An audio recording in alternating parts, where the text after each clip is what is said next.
Madame Taina Cronea. Fa ny miarabantsika rehetrarehetra tonga eto dia misaotra betsaka amin'ny fanasana tompo fa saingy maneho ny fialanatsiny mivantana avy amin'ny madama Ramatoa vadin'ny filoham-pirenena noho ny antony izay tsy azony anoarana raha ohatra ka tsy afaka nanatrika izao fotoana izao izy androany. Dia izay mirahavavy moa no solitena voahiraka misolitena azy. Dia misaotra anareo rehetrarehetra koa tonga eto dia mirary ny fitohizan'ny zavatra ohatr'izao fa zavatra tsara mampiseho fivoarana dia ambaretsaka misokatra ny fomba ofisialy exposition. Misaotra tompo.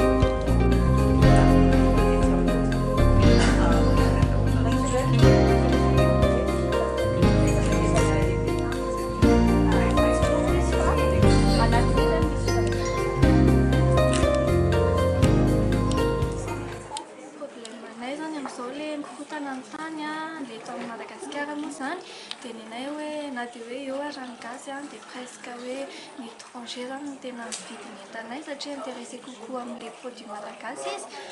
dia na izany aza nefa rehefa eo amin'ilay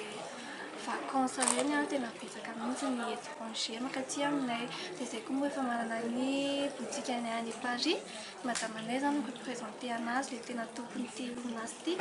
dia izy zany no manome lanja an'ilay entanay zany dia mampiseho an'ilay étranger any hoe misy an'izao aty Madagasikara dia mitenadreo afaka mbola mandalo aty Madagasikara koa.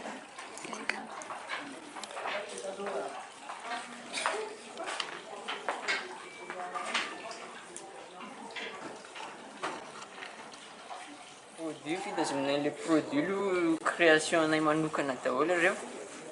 dia ny anay mijoro ara-dalàna ny orinasanay Alliance Imex dia mananjo zay ito raha ohatra hoe misy ny copie satria atao aminay rehetra zany misy an'ireo produit hitanao rehetrarehetra ireo dia mananjo ito zay raha ohatra hoe misy ny copie tsy tokony hisy andreo zany afa-tsy ny boutique anay akitelo 67 hectares Senam dia Ambatonakanga dia Paris France. Izay ihany misy boutique anay raha ohatra hoe mahita andreo akoatra ny ato zany dia efa pirate izy zany. Resaka olona sedrainay amin'ilay vente indray premièrement aloha rehefa mikorotana firenena tsisy visiteur avy any ivelany mihitsy dia miaina aloha izay ny resaka ny ventenay eto amin'ny tsena lokale zany fa rehefa arakaraka ny toedrana misy eto amin'ny firenena zany mampandeha ilay produit anay fa presque vola resaka fety zany izy vao tena hoe miavaka vidy indrindra fa resaka décembre manomboka décembre zany satria manome cadeau an'ny orinasa matanjaka reny daholo ny mpiasa ohatra mividy ohatra hoe amin'ny ministre dia ato aminay zany izy vidy zay zao no tena hita hoe miavaka izy rehefa décembre dia anareo hoe manana boutique any ivelany ohatr'izay na représentant? Manana boutique any ivelany zay ao Paris France dia ny tompon'andraikitra ambonay moa dia izy mirepresenté an'izy zany fa zay tany soliteny eto Madagasikara. Dia le resaka fanondranana zay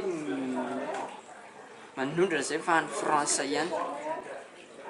dia rehefa manafatra ihany moa ny tompon'andraikitra ambony vao mandefa zay fa sy moa izy mijanona eto Madagasikara daholo.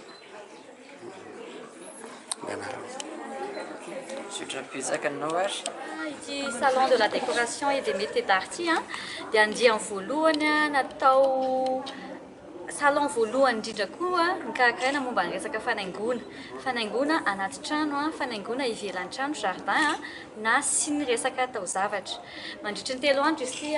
manomboka androany hatramin'ny alahady zao manomboka 7 ora hatramin'ny 7 hariva sy tapaka mihitsiny ahitana vente exposition varotra ahitana atelier ho an'ny ankizy izy koa ny vente flash izay anaovan'ireo mpandray anjara remise exceptionnelle ho an'izay mpividy tsara chance. Firy ny sampandray anjara tiana mampiavaka an'ity antsika ity raha hoe andiany voalohany. Tiana ny tanjona. Oui, manontaniana. Misy teo? Firy ny mpandray anjara tiana mampiavaka an'ilay ny mpandray anjara fizika vingtaine na exposants zareo fa ao anatiny ao une cinquantaine de stands misy ny tableau tiana zany tsy maka stand izy fa manana espace ny tanjona tena tratrarinay dia hoe fahitanay hoe éparpillé be le resaka fanaingona voalohany indrindra aloha hoe anova les tontolo manodidina satria izay le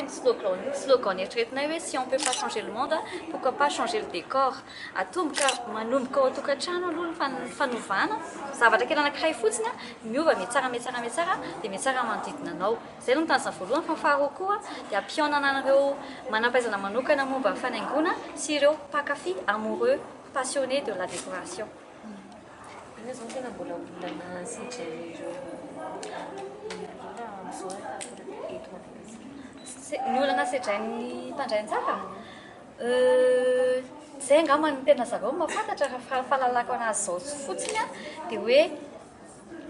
malagasy indraindray malaina vao mahita fotsiny dia ohatrany hoe tsy takatry ny fahefa mividiko io zavatra io nefany tsy fantany fa le matière première avy eto Madagasikara le mpanao anazy avy eto malagasy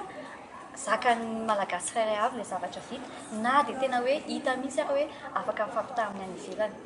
dia lasa mihavitsy zany le mijery an'ilay izy dia izay mihitsy le hoe atao le salon afahafantarana ny olona fa accessible tokoa le zavatra ataonareo. Raha ny tanjona dia tena faran'izay betsaka indrindra fa ny prévision anay zany eo amin'ny 7000 personnes eo 7000 invités. Azarandry Anato, coordinatrice ny Tikecom, organisatrice ny salon de la décoration et des métiers d'art.